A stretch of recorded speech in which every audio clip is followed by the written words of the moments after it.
Hello, everybody. Good morning. Thank you so much for joining webinar for TGS 100, a pitch deck teardown. Appreciate everybody's time. This webinar is help to design founders, seed stage founders on how they should pitch to investors. We are going to take an approach of looking at a real example. We'll be talking to Saurabh, what his investment journey was like, and how did he pitch to.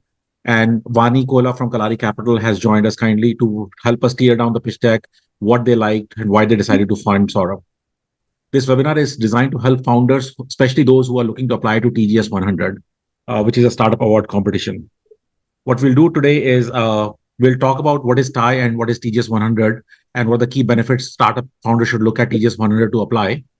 Then we will talk about the Saurabh's pitch and fundraising journey at Eloelo. Post that, we'll talk about take feedback from Vani on the pitch that Saurabh made to her. And Saurabh raised $2 million in seed capital a couple of years ago and raised a lot more money since then. Then there will be some Q&A between Vani and Saurabh on the pitch deck.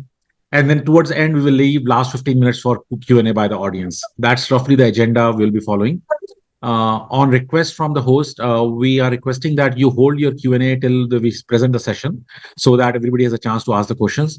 But we will leave 15 minutes at the end for all your questions from Vani, Saurabh, and myself as needed.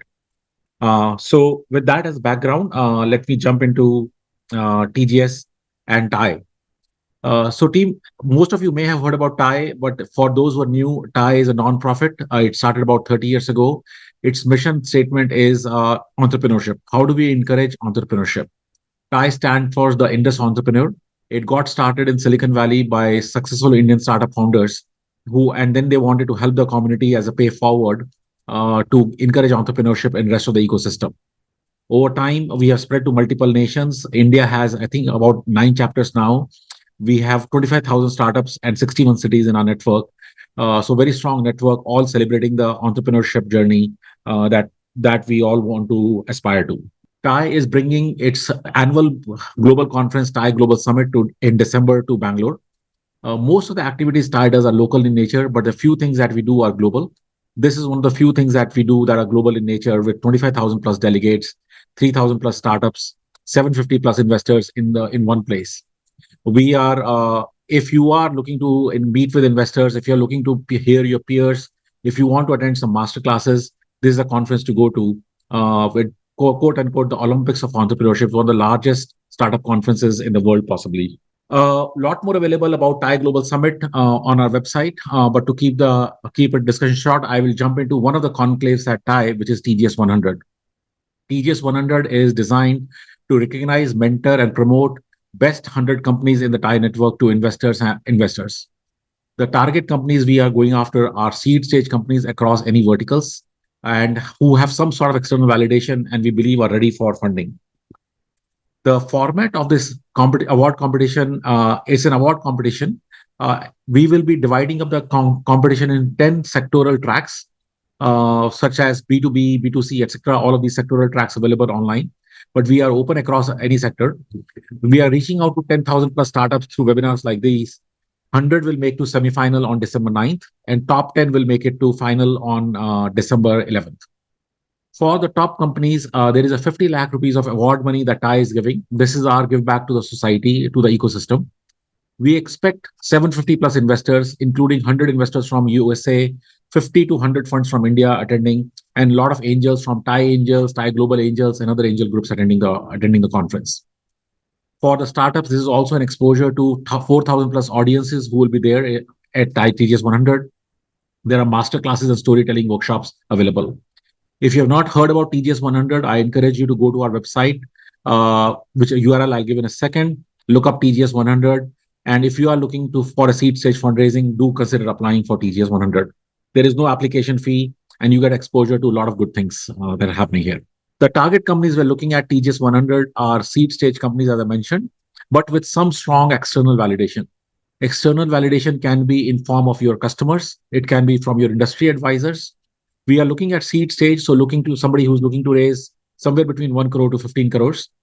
Our jury will be looking for founding team, strong product differentiation, large market, and a very clear GTM plan. So if you check in all the boxes, please do, and looking to raise funds, please do consider applying for TGS 100. These are the sectors we are dividing TGS 100 competition into. But as I mentioned, these are we are sector agnostic. Whichever sector you fit in, please do apply over here. And on the right side, I'm giving the URL that you can use to apply to it. It's very simple: www.tgs2024.org/TGS100. That was a very short 5 minute background introduction by me, Naveen Gupta, your host today for the webinar. I wanted to welcome Saurabh, who has very kindly decided to join us today to talk about his fundraising journey. Saurabh, by way of background, started Eloelo about a few years ago. He raised seed funding from Vani about $2 million. Since then, he has gone out and raised a lot more money and have built a very successful company. But today, Saurabh, we are going to ask you to wear your hats 2 years ago when you were going at seed journey. Walk us through what the journey was for you. How did you reach out to investors? What worked, what didn't work well? And after that, we'll turn the mic over to Vani. Saurabh, over to you. Sure. Thanks, Naveen, and great to be here. Very, very exciting to see what Thai is doing for the entrepreneurial ecosystem. Happy to do my bit and share a bit more about my learnings of building this. What I want to do over the next 7 minutes would be basically to break down my seed stage or my early stage journey into three, four components, and hopefully sort of offer all of you guys some kind of value that you can get from that experience. And of course, very happy to take any questions. Number one, a little bit of a background. So my background must be very similar to a lot of others as well. Uh, I mean, worked for a few years. I was leading a few categories at Flipkart. Used to be a director there, managed certain P&Ls. Post that, decided to sort of come into entrepreneurship full time. Very passionate about two to three aspects. I was very passionate about the creator economy. So this was an area that was very, very close to my heart. Used to do stand-up comedy at a point of time. Used to manage my own mom's YouTube channel. So this area of doing something where creators can basically earn through their passion, they can connect with audiences, which is essentially what Eloelo is manifesting into, was something that I was always sort of really passionate about. And coupling that with the whole intersection of interactive entertainment, games, etc., is where I felt a very large, compelling business could be built. But what would be of a lot of value to a lot of you here would be if I take myself back to 2020, where a lot of you must be at this point of time, very early stages of your journey. There were certain decisions or there were certain calls that were taken at that time, which shaped the future to where it is now. And I think that could be interesting. So, giving you a little bit of a context of what we are about, Eloelo is essentially a live social entertainment product. What we do is we allow creators to host the best interactive live shows possible. That could be across live games, live singing, live astrology, most of the live categories. Go live, host an interactive show, gain distribution as well as monetization by building a very loyal community or fandom on the Iloilo app, and for users to discover creators in their local languages, discover formats that they like, and genuinely be a part of a community that truly belongs. And that's where Iloilo is sort of playing. Our whole mission has been to be the digital companion for India's youth, and we aim to sort of hit that by right now we are reaching about 100 million Indians who've installed Iloilo at some point in their life. The whole aspiration is that can we become so relevant for about 500 million Indians and millions of creators, so that they can, for creators, they can earn a livelihood, and for users, they can enjoy together. And now, tracing back to 2020, the few points that I wanted to sort of highlight. Number one, and I think that would be very critical for anyone who's building in this space, is taking a contrarian view of the market and being truly insight driven. I think that was something that really helped me in my thesis, because at my point of time, everyone at that time was building in short video. I'm talking about when TikTok had got banned. You saw 20 apps that had gone into short video. We had also sort of taken that approach once and we said maybe that is the big market. But there was an inherent contrarian view inside of me and my core team that let's not do just everything that everyone else is doing. Let's do something where we truly have an idea and an insight and a thesis which we feel we can stand for. We took a completely opposite end of short video where we said we will not do any short video. We will focus on live, and that call of trying to take something where you have conviction because you're seeing some trend that is not very obvious for everyone, and hence you will be an early mover in that market was important for us in hindsight. Had we been building in short video, we would have ended up being competing with Instagram Reels, YouTube Shorts, and you know how all the companies who've done that have failed. We decided to take a very sort of blue ocean approach and do this. And that's been true, I would say, in many other sectors where I have met inspirational founders, where people have taken a bet on something like 3 years ago. Quick commerce was something that everybody felt cannot work, but a lot of people went early into that, took a contrarian view, took a bet, and then sort of it now seems very obvious, but 3 years ago it wasn't. It's the same thing. Like few years ago, live streaming seemed like something that why would people want to watch something live when attention spans have gone down so much? People want 10-second videos or 5-second videos. We said no, they don't want 10-second, 5-second videos. They just want to be engaged and entertained. And I think that could be delivered in a very authentic format in live. And that contrarian view really changed the way the platform has been and sort of the way it has shaped up. The second thing I would tell you is, which was of major value of the way I built it, was being very shameless as a founder. I think that's something that's not really said a lot openly. Like Naveen spoke about how did you reach out to investors. So I don't come from a community where there is an IIT Delhi community or an IIT Bombay community where maybe your alumni would have a lot of angel investors, or you would have a lot of folks who know investors, so you'll get what I would call as warm introductions. I didn't come from that. I came from a work background, came from Flipkart, middle class background. We are all sort of, we've never done entrepreneurship in our lives earlier. Realized that, and not one of those serial entrepreneurship kind of things that I used to do two startups in college and now this is my first attempt. So the whole idea was that if you're a founder and you want to do something where you want to build a generational company, you have to put your ego completely aside, is what I realized, and just be very non-hesitant to cold email everyone. Like in my time, I cold emailed I think like 50 plus folks. I saw somebody angel investor. I said that okay, I will talk about this. I saw somebody who's here. I said okay, I'll send a LinkedIn DM. Trust me, you'll be very surprised that when you do this, and if your story is compelling and it comes from a place of heart, you will actually see a lot more responses than you think you will.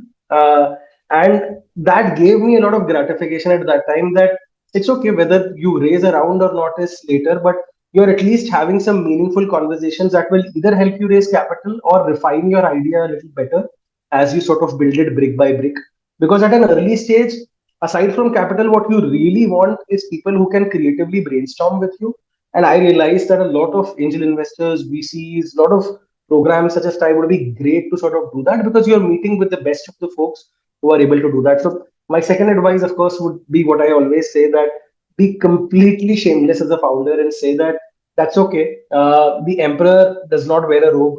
You have to always say that I'm open anytime, cold emails. It's the same approach that goes on into meetings as well. That there would be times where things are a mess and you have to go down and do the dirty work. You have to get your hands dirty, being very open to that. It's that same culture that transcends that when you're not afraid to get a no response on cold email, you will not be afraid to sort of do the small menial tasks in your company as well. Like for the longest time, we were a 10-member company during our seed stage. So that sort of comes in there as well. The third thing that could be of certain value to a lot of folks would be being extremely execution focused. Like I think one of the reasons why, we raised a seed round and then certain successive rounds of pre-series A, series A. So series A is where Vani sort of doubled down on us and came in, led that round. One of the reasons why that happened for us was we essentially said that we will continue executing and we will continue ensuring that folks who like us would know that we told you that we will do this the last time we spoke and we actually achieved that. I think there is no better thing for a venture capitalist to, or a investor, anyone, to say that if a founder does what he says and says what he does, I think that feels very good. That somebody said I will hit this many users, this much retention, or this much revenue at this point of time, and you delivered that. I think that's of a lot of value. So we tried to do that very early on and became very transparent in the way we would sort of share that with our folks. And being super execution focused was very important at that time. which we felt was is something that, of course, early stage entrepreneurs should, of course, look at. Uh, Over here, I would just double down on the fact that when I say execution, it needs to come with a plan. I wouldn't just go sort of heads down into something where I am executing something without a very clear strategy.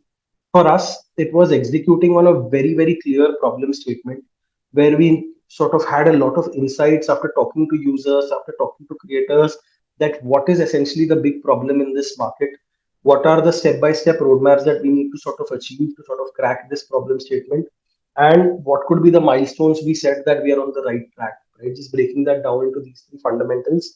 That's where your execution muscle really builds up. We build that muscle by just iterating consistently, being very, very focused on data and ABs, and being super granular in terms of being outcome focused instead of just appreciating inputs. I think as an early stage founder, that's important when you're trying to build an execution muscle. Something I realized, and I realized it the hard way, in the first 6 months of building the company, I committed more mistakes than anyone else that I know because I felt that I was valuing input a lot more rather than the final outcome. And as an early stage founder, that's something you need to guard against. So input would be that we did these many sprints, we did this much of iteration, we did etc. etc. The output would be essentially what you were able to sort of achieve after that, and I think that was important for us. Uh, so yeah, that's broadly like the big construct in terms of being execution first. The last point that I would say, last couple of points maybe, would be going into this market.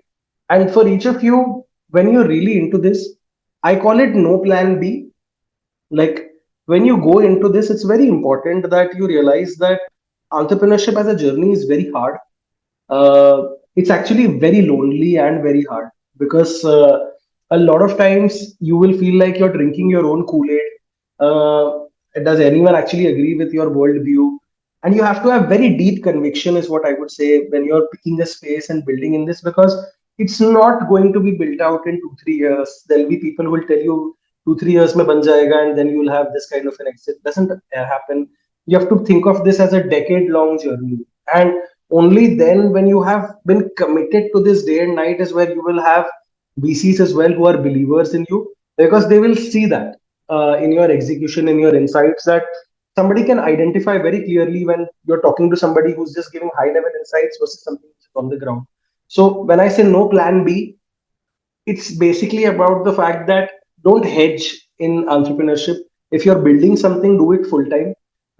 I left a job at Flipkart in January of 2020, just saying that I'll take the next year to figure out what I want to do in this space. It was the hardest time because COVID hit us in March, and we were like, okay, now what are we going to do? Because now we're in the middle of a COVID wave, and how do we deal with remote work? How do we deal with building a startup remotely? But it just sort of happened because there was no plan B. There was genuine intent that we have to crack this, and when you have that in your mind, tabhi hoga. Otherwise, if you start thinking that, okay, if this doesn't work, I have another job or I have a consultancy gig on the side, I don't think that works. Like we put everything on the line for this. I think 15-hour days, 18-hour days at that time, crazy days at building at the onset. So I think so that's something for a lot of people to sort of think about, that if you're doing this at a seed stage, try to ensure that you've put all your eggs in this basket and trying to go. Of course, you can hedge in terms of product strategy, you can hedge in terms of business strategy, but don't hedge in terms of your startup. Really go all in. Is what something I would say. And I think the last point, and then open for questions, and my discussion with Vani should be very interesting, would be genuinely focusing on product differentiation and storytelling. That's something that I find very important in this space. That if you as a founder have to be the best storyteller of your product. You have to understand your story better than anyone else, and you have to constantly focus on differentiation. Like at this point of time, if you say that you're opening yet another AI startup, or you're opening yet another commerce startup, or yet another, let's say, live startup, it won't work because there are a lot of people who've already got that foothold ahead of you, and you can't basically just compete on timelines. There has to be a genuine insight and differentiation into what you're building, and that truly adds value according to me, and it compounds in the longer term. And if you're able to marry that with a great storytelling, and the storytelling part becomes important because your investor is not spending so much time on the data or on the product as you are. So how do you condense that insight into like few minutes or seconds and are able to articulate that is important. Like I'll give you an example very close to my heart. At Eloelo, because we are building for this space, we always sort of talk about how there are creators right now in Bengal who are vernacular singers who've gone live on the app and have now built sizable distribution, are earning meaningful income, and are able to unlock this at scale and are now starting to do this full time. So, what used to be a creator economy side gig for them has now become full time because of the kind of tools we built, because of the kind of product that was built, and the focus on trust, safety, all of those aspects to ensure that it's a great experience. And for users, it was genuine community and genuine belongingness that was cracked. So that Bengal creator who built that distribution, who went live as a singer, could not have done this without Eloelo, may not have been able to get a Sony 9 p.m. slot or a Z 8 p.m. slot, or done this through an Instagram reel. Live was the only format, we became the only platform. It's very important for somebody who's an investor to know this, because only then will they appreciate the value of the product you are building. And of course, I can go deeper and deeper into these insights, but it's just like a broad example for you to understand that generally supplement your idea with a story that's close to you and share that, and just really focus that you've gone into genuine differentiation in what you're building is going to be my sort of advice. And yeah, I mean, this is just an example that I would always supplement with that story where we would talk about this creator is doing this because of the kind of tools we learned. So supplementing that story with real data that we've built this, we've built a polling tool, we've built focused on moderation, we've built all of this for creators, which basically sets this aside from everyone else in this space. So that's what I was talking about in terms of differentiation, which is important for any sort of early stage founder. So I'll sum up. I think that what I was basically looking at in this entire conversation is that I hope you're able to get some value into what the early first 2 years of building would be. So summing up would be that just go in terms of having a contrarian view into the market, which is very insight driven, as opposed to doing something that everyone else is doing. Second, being absolutely shameless sometimes, whether it is approaching folks on LinkedIn, cold emails, cold messages, just showing up in conferences, talking to people. If you're not able to raise capital in that meeting, you'll at least gain a lot of experience and you will hopefully raise capital very soon. So that being super focused on execution and execution efficiency, that would be a very important sort of learning. Fourth point was not having a plan B, having just one plan, which is your startup, and going very deep into that. Don't hedge against that. And the fifth was just focusing on product differentiation, product storytelling. Your product and data metrics matter more than anything else, but how you're able to concisely sort of communicate that with your investors and with others is what will set you aside from everyone else in your domain. So yeah, that's broadly what I had to sort of talk about. Open for any questions, or you can directly move to the segment. Thank you, Saurabh. Really appreciate your saying. Be passionate, no plan B, details from ground level work, unique market insights, and synthesize your data for your investors and your mentors. So great insights for founders to take away. Thank you, Saurabh. Please hang in there for Q&A. That will come towards after Vani's speech. Team, I would like to introduce Vani Kola now. Vani is a good friend of Thai, as well as managing director for Kalaari Capital. She had funded many startup founders here in India, and is a mentor to many startup founders even when she is not funding. She is involved in multiple initiatives with Thai. For example, she is leading Thai's chapters on Thai women initiatives, etc. So, Vani, thank you for being a good friend to startups ecosystem, and thank you for being a good friend to Thai. Over to you, Vani. Thank you so much, Naveen and Saurabh. It was deja vu listening to you all over again, and there were some many good things for everyone to take away here.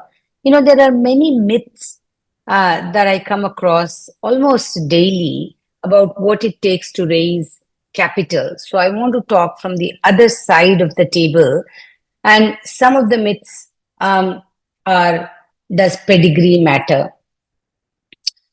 It matters only to the extent that it shows that you have capacity for hard work, or you have capacity for innovation, or you have capacity to stay with a difficult problem and not quit.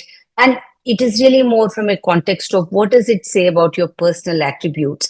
But really, I advise people to talk about what you're going to be doing now and what is the future you are envisioning more than your past. And the past is only relevant to the extent that it applies to the problem at hand. And in Saurabh's case, he really spoke to us about why he was passionate about this particular problem and how he got this idea from the work he did to help out his mom. And he had gained some deep insights and experience in the challenges that creators face, his mom being a creator, and how he had helped her with some tools. And that was the genesis for this company to get started. So that sort of was one thing where it wasn't that you have any pedigree to start this company, because you can't. What can it be that, this is not like we are solving a problem of some deep domain where you really needed to understand a new formula or a new sort of chemical or a material science. So it wasn't that kind of a problem. It was a perceived demand that he was very clear he had an insight because of the work he had done with his mother. The other thing is, what is the market size? That's always the other big myth. The problem is when you are working on challenges like this particular one, sometimes, of course, the market size matters. Maybe you have a SaaS company that is improving workplace productivity, let us say, or that's doing the next marketing management tools. So some of those which are incremental and are could still be large companies, but are going into an established problem and an established market, but maybe providing a better productivity, better outcome. I think it's much easier to have a model through which you talk about what the market size is. But one of the myths is on something like this, in the market can be anything. But I think where we were able to lock in was, as a firm, Kalaari already had a deep conviction on the creator economy. How many creators are out there? Now, you can build a market on that. What had not happened was enough tools and monetization for creators. So, and short video wasn't doing it. So we were not convinced that we would invest in yet another short video market. And then leadership attributes of the founder. So these are some of the things that played a role in when Saurabh came and presented to RIC in 2022. And what I'm going to do is take obviously I can't present his entire deck. We don't have the time that he had presented to us, but I'm going to take a few slides. I already said we were interested in something that deals with the creator economy. We had looked at everything, or many things rather, if not everything. And Saurabh had a fresh take on what are the problems of the creators, right? In building their fan base and in building their audience, essentially. So this was one of the slides. It's a busy slide, but there are, of course, many platforms for creators, from YouTube to different solutions that are there. But he was very convinced on the live stream aspect of the creator value proposition to engage, and creators want to engage, but today all the tools that they have is not real-time engagement. It's a very passive engagement as far as consumers go. So creators put out something, consumers consume it, and they may hit a like or whatever. So by showing the complexity that creators face, I think we get some hints on the potential size of the market, which is a guesswork, but at least we can, it's directionally where the world is going. So we recognized with his conversation, or with his presentation rather, that simplifying the process for creators to attract their followers is a very important tool that is missing in the entire ecosystem, and no one was doing live streaming solutions for the creators, and that has a significant role to play in what problems the creators were trying to solve from being able to effectively communicate. So the problem to us was very well articulated and defined, and it was a real problem that hadn't really been addressed or isn't really addressed by existing tools. If we go to the next slide, after there is a clarity about the problem, which is kind of to me the first step, then what is it that's really needed? What is the product? What is the solution that's needed? The articulation, of course, this is just a slide, but as Saurabh mentioned, it's the storytelling of the slide that matters. And but I think the story on this slide we heard from Saurabh was not only the clear problem statement and the market potential, but the value proposition that Eloelo wanted to offer.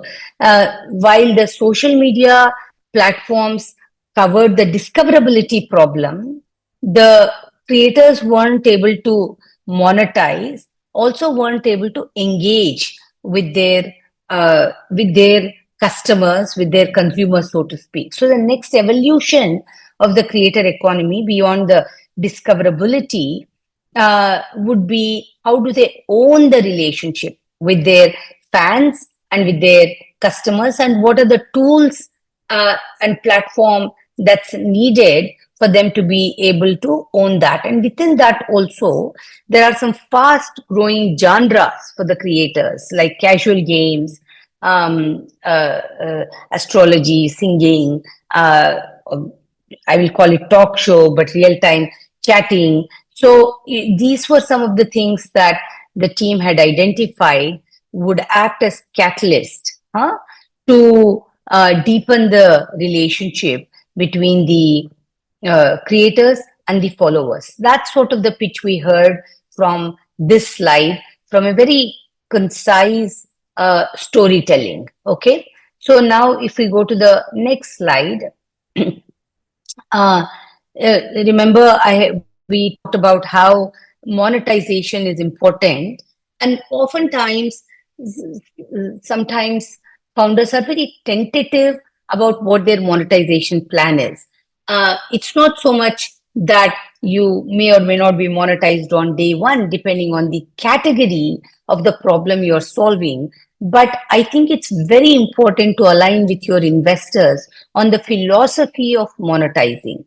For example, rightly or wrongly, the philosophy that we have no monetization plans and we don't believe monetization is important, for example, is not a philosophy I align with. There may be other investors that for whom that may be perfectly acceptable, but I think the monetization model and which investors have what natural sort of proclivity or preference towards that is very important to assess as a founder, not because it should change your strategy, it should not, but at least you are pitching to people who are aligned with your belief system, which is really important. So I think one of the things we heard from Saurabh was that in the round we were coming in Series A, he was not going to be able to monetize, but he really believed that this big, deep connection with a big follower base, the creators were creating a deep connection with the follower base. And not that, I mean, at the core of human psychology, none of us want to be just simply takers. We are not looking to preload.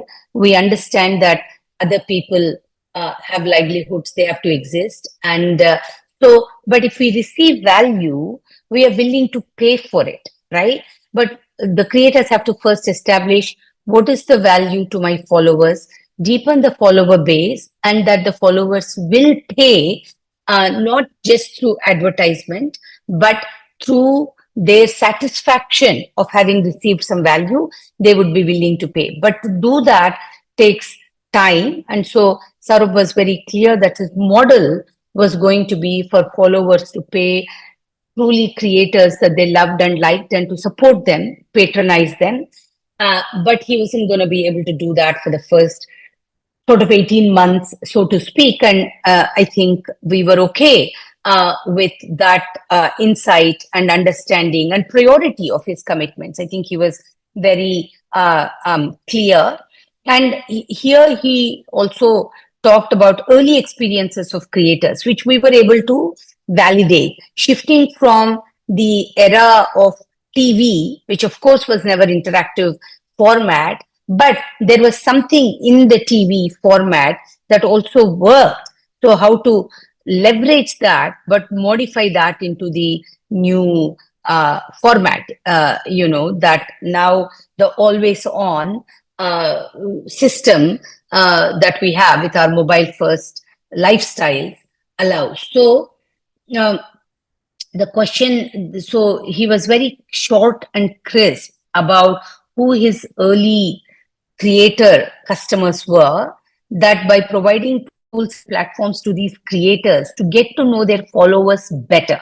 That was sort of the first problem, first value proposition to offer to his creators. And they were coming into his platform already to create a better than TV like experience, whether it was through nostalgic games or through other tools that were there. The Eloelo would emerge as the new age entertainment platform for Bharat, that the 80 to 100 million creators that exist in India today will find a home on Eloelo platform. And, there will be ways for them to not only deeply engage with their followers, but also actually be able to monetize it. Because today, unless they are the top 1% creator on YouTube, they really don't get paid for their efforts. So these were his messages, which in our investment committee, his clarity and his insight was something that we related to, and we wanted to be part of his journey. We were excited to be part of his journey. But there's a little bit of a twist here that I want to share before we go into any Q&A. We had actually met Saurabh in his Series A. Okay, in his seed. We funded him in Series A, but we had met him in seed. And at that point, we were not quite sure how this live platform would work. And he anyway was able to raise its seed funding, but he had stayed in touch. And this is something that people underestimate the power of. A no today doesn't make us enemies or not friends, at least, right? There may be a no for any number of reasons, but maintaining that bridge, maintaining the relationships, I think is a very important attribute of growing from a founder to a leader. And founder doesn't automatically make you a leader. Founder would mean you have a great idea, perhaps, and ability to build a great product, maybe even get initial customers. But to become a leader, the journey of relationship building and managing different points of view and being able to really coalesce that into a group think, I think is important. So Saurabh had periodically stayed in touch, and we had, through his emails, he had kept us appraised of the traction that he was building. And we were fascinated that there were, and we were, logging in to his product, and the depth of engagement that was happening in his platform, though early proofs, was very interesting and validating, and took away our doubts on whether this platform is something creators will use or not. So I think we were proactive. There wasn't a banker or some, structured fundraising. We met with Saurabh. We really liked what he was working on. We liked the seed investors he had already on his cap table. We thought they were very high value add also, and that we could work with them. Saloni and Anjali were already on his board, and I saw who's probably the only one who has three women on his board: me, Anjali, and Saloni. I think mostly I see me alone as a woman on a board, and this must come from the genesis of his company of Saurabh solving a problem for his mom and all her blessings, obviously.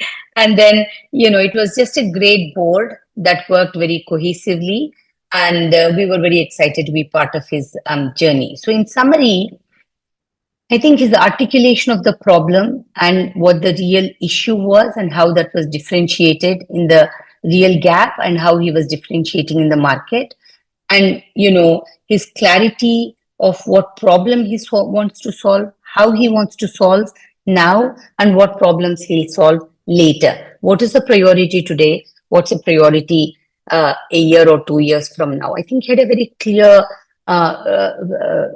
roadmap and commitment to that. And then lastly, he showed many leadership attributes that we thought: a good listener, someone who can take a no without getting offended, someone who can bridge those relationships and create converts, so to speak, out of maybe early skeptics. So those were all important factors into our IC saying yes to him.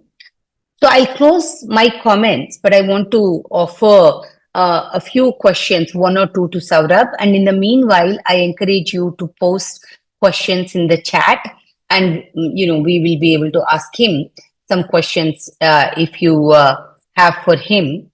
So I'll ask one question, Saurabh, and then let's see if we can take some audience questions. Sure. So what one trait I have seen from you is this ability to take no without being defensive, and also when challenged by either a board or something, to be able to take that from a positive perspective and work with each person to, how should I say, create a consensus, if you will. Maybe sometimes you have to listen and agree, maybe others will have to listen and agree to you, but you've been able to create that dialogue both with your board, with your early investors, with your employees, and so forth. Is that, there's always this nature and nurture question. Is that learned? From my point of view, it has been a significant advantage for you, even in the short life journey of Eloelo, right? And is that a nature nurture? How should other founders think about this? Thank you so much, Vani. And it was great listening to you, by the way. The 2 points you made, ability to listen to a no and bringing people onto a consensus. I think it really stems down from if you are a founder and you're trying to build this as a generational company, like it comes from the point that if you've put everything into this and you're truly egoless, right? Like you can't put your own ego, because a no is not a never. That's something that I've always believed internally. And as a founder or as anyone who's running something, you're actually going to hear more no's than yeses. If you only want yes men or you only want cheer, that there was a line you had told me. I don't remember. I don't know if you remember when I met you. You said, Saurabh, if you only want cheerleaders in your journey, then you're going to only have like 3-4 people, but you sometimes need the right critiques who are able to question you, get you to a level playing field, and help you become a better version of yourself. Sometimes these no's are very necessary, because you're going to not just hear no from an investor, you're going to hear no from a candidate who you're interviewing who does not show up at the last minute. You're going to hear no from partners sometimes. The ability, I think the true moat of a founder is persistence. And I think that's very undervalued or not spoken about a lot. If you're extremely persistent, and if you constantly feel that you will keep sending your updates, you will do your bit, the no can always go from no to maybe to yes. And I think that journey is very important when you bring that no, which was not a never, to a maybe to a yes. And I think that happens through communication, that happens through true belief in what you're doing and being super persistent. And in the nature versus nurture, I think it can be nurtured, because I believe that there is a concept of founder evolution and founder scaling as well. Like, I feel I was very different in 2020, 21 versus how I look at problems now. You add a certain bit of patience, you add a bit of perspective into your own sort of life, and the sooner you get that, the better it is. But I think it could truly be with nurture as well. The second aspect that you said is actually something that I really stress on a lot, because when you're running a board or when you're running a venture here, when you're running a startup here, you're going to have very diverse or convergent opinions. Like, not everything will come to a consensus. I think the trick that I have at least tried to follow has been over communication. Right? Why I've stressed on over communication is that from a vantage point of a founder, you will get to see a lot of trends, you will get to see a lot of data which not everyone is privy to. So whether it is your updates that should be extremely detailed and go into certain pages, or it is your board meetings, or it is all of that, if you're over communicating and really sort of establishing conviction, there is a great chance that the board or everyone else will see your points, and there will eventually be some kind of a consensus, because you can't take a very my way or the highway kind of an approach as a founder, I feel, because you're trying to build a company where everyone comes together and builds it with you, as opposed to dividing people into certain factions and then going like that. So my entire view has always been, and this is not just true of how you manage investors, but it's true of when you hire very high profile leaders. Like, if you hire a CTO, a CMO, a CPO, they will all come from different backgrounds, they will have their own baggages or their own sort of advantages. If you again choose a very my way highway approach and don't bring everyone on a consensus, you're never going to have the best culture. And the same thing with investors, because an investor is not just talking to you, they're talking to multiple other portfolio companies. So how you over communicate, how you simplify things, and how you get them to align into perspective that you have strong conviction on. Maybe you can give examples, maybe you can offer them an advice and meet somewhere midway where they are also comfortable, and then that will eventually outgrow into where you sort of want that particular situation to land. So these three, four things is what I, at least as a founder, have focused on. Yeah. No, that's great. And I'll take one question. I will take some questions from audience, but one question that a couple of people have asked, I think Komal and Sachin have asked, which I'd like your perspective. I'll also try to answer from my perspective, is about being a single founder. How much of that is a challenge, or how much of that gives you an edge, or how much of that is an inevitability of reality, and you can't change that? So how to approach that? What are your thoughts from a founder perspective? I'll share from an investor perspective, but what are your thoughts from a founder perspective?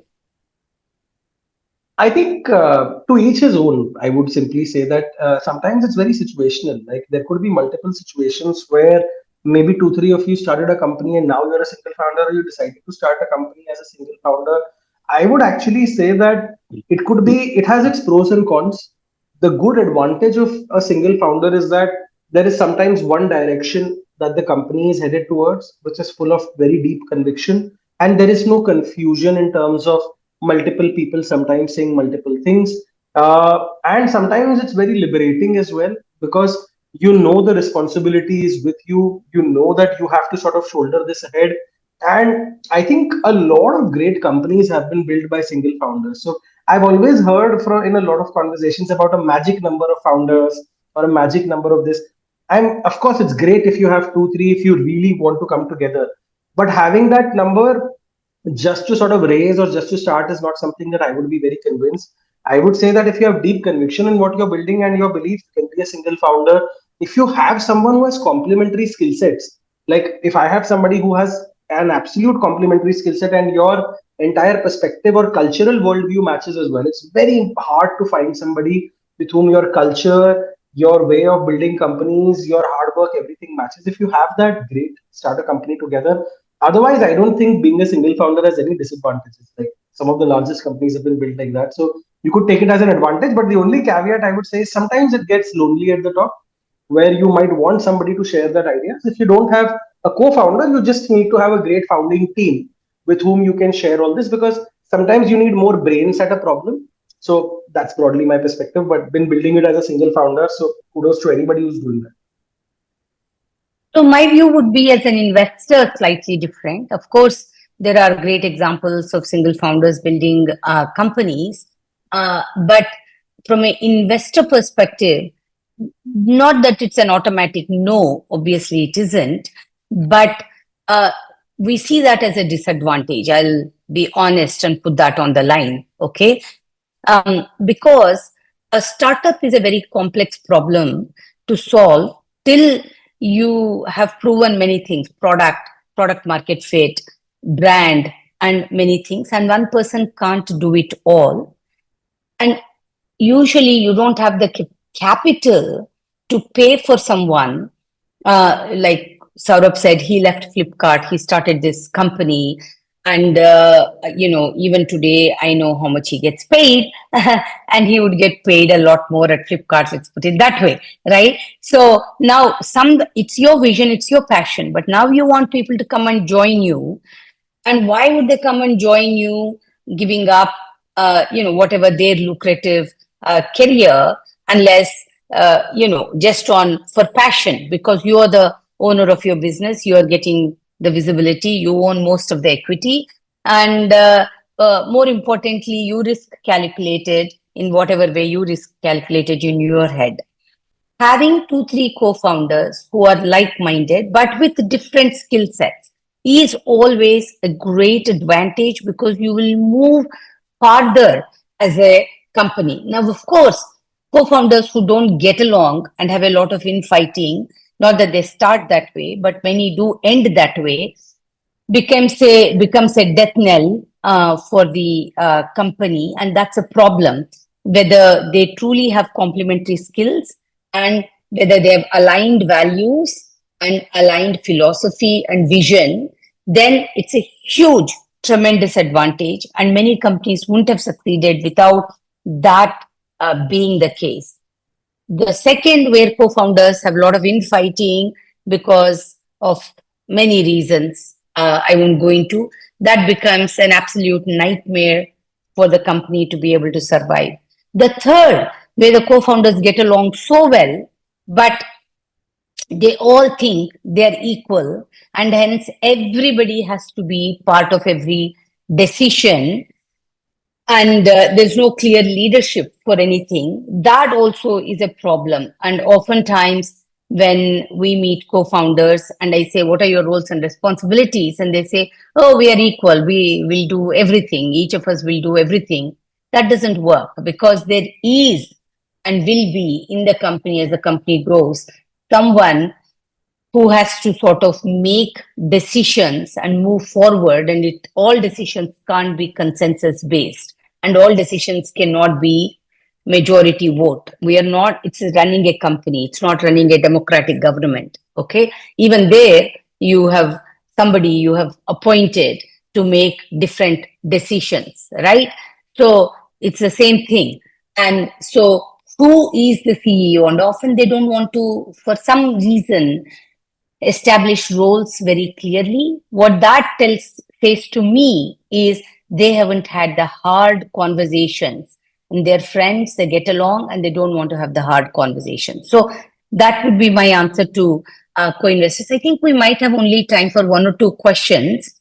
There is a question here from Vinay that says some investors are not willing to say no to the face, they ghost you. How to handle this? Do you chase them, or do you just let sleeping dogs lie? So maybe I'll just give a brief answer, and then Saurabh can talk about what he has done in those situations. Ghosting has become a social problem, and I'm sorry you face that with my tribe, which is investors. For me at Kalaari, I make it a point and insist. It doesn't mean we are zero error. Maybe here and there we mess up also, but from intent and process and effort, no one in our firm is ambiguous from our philosophy that if it's a no, please tell the entrepreneur that. Don't waste their time. It's a sign of respect that you tell people that for whatever reason today you can't go forward with them. That's the least you can do from a courtesy. So that's something we insist upon, and hopefully, and it's striving to do that 100% of the time, but I think we do it 99% of the time. The challenge to why does this happen is a broader social problem, but founders who I have treated this way, right? I mean, I find on the other side, and you need to ask yourself this as a founder, I have people that reach out to me sometimes to say, hey, I was interviewing with this company and the founder was, interviewing me, and then they just stopped telling me what is going on. So founders, by the way, ghost all the time. Okay. And, I try to coach. I try to say, look, this is very embarrassing. Don't do this. This is not a great leadership attribute. Not just don't do it personally, but your organization, your HR should not do it. If you are not going to hire this person, close the process, let them know. But it is a human trait somehow to not want to say no, either because you are embarrassed to say no and don't know how to say no, or because you don't want to be bothered to take the time to say no.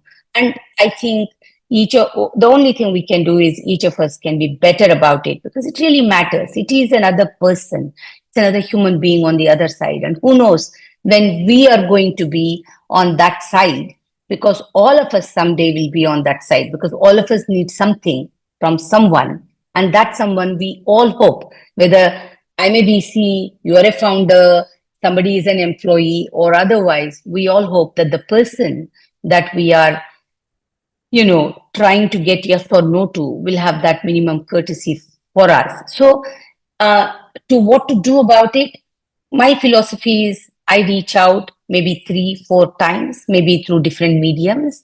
And if they still don't respond, I assume that as a human being, they are not in a place to be able to engage in a no. Not that I'm not in a place to engage in a place of no, and I move on. And so that would be my advice. Saurabh, maybe you can answer, and then we can check with Naveen whether we have time for more questions or wrap up. So why don't you answer how you deal with ghosting? Yeah, I think it's something that you can't really avoid. So I saw the question, and Vinay, what I would essentially say is that this happens sometimes. The way I would treat it is that it could happen with investors, this could happen with people you are interviewing and you really like. It's an unfortunate reality, and sometimes you could be guilty of doing that yourself. What I would essentially say is that I have always, the way I can give you a real life example, the way I have always communicated or handled ghosting is just trying to ask questions if somebody needs some other data or some other information to help them get to a decision. Because sometimes they're ghosting because they're maybe they're sometimes thinking deeper about it, or sometimes they just feel that they want to avoid an awkward conversation with you and not tell you on your face what they're thinking. It's absolutely fine. I'll give you my experience. Every time I've raced around with someone or I've brought in a new partner, anything that has always worked with me is somebody who you're working with as an investor or somebody who's joining you has to be equally excited to work with you. And I've always seen like days where you're talking to somebody back to back to back, discussing ideas, discussing concerns, and then it eventually sort of boils down to a yes or no very quickly. I've rarely seen something where somebody ghosted somebody for 2 weeks and then came back with a yes. So if somebody has done that, I think just take it with a chin up. It's okay. I mean, like I said, no's happen a lot. A no is not a never. Keep communicating. There are a couple of other questions which are also very interesting on co-founders working part-time. I don't know, Naveen, if you have time. So thank you so much, Saurabh and Vani. Very insightful, Vani. And what I loved about it is simplicity of the message. What is the problem? What is the solution? What is the monetization plan? Very, very basics, and just do the basics, do it very well. Do it with data, do it with market insights, do it with passion, and do it with commitment for next 10 years and not just 18 months to exit on this thing. Very insightful, Vani, very insightful, Saurabh. Thank you so much, team, for sharing back. Team, just as we wrap up, just quickly, this is Road to TGS webinar. These are the 10 different verticals in which we are shortlisting the companies to present over there. There is a URL, www.tgs2024.org/TGS100, where you can go apply. Big benefits for you, 50 lakhs rupees of award money from Thai side, 750 plus investors, 50 plus funds, 100 plus angels from US coming in, lot more angels from India. So a lot of benefits for startup workshops. And 2 point that Vani was making and Saurabh was making, we are also doing a storytelling workshop at a TGS 2024 for our semifinalists. So please take a look at our website and do apply for the competition. Thank you so much, everybody. Thank you, Naveen, to you for bringing this together. And I know you put tremendous effort on behalf of TGS, and all that comes from a passion of love and paying forward and pro bono. So we really appreciate the work you and others at TIE are putting together for entrepreneurs on this TGS. And folks, plan to see you in December 10th and 11th at the TIE Summit. Thank you, Thank you Vani. so You have been a much. good friend to TIE. And thank you, Saurabh.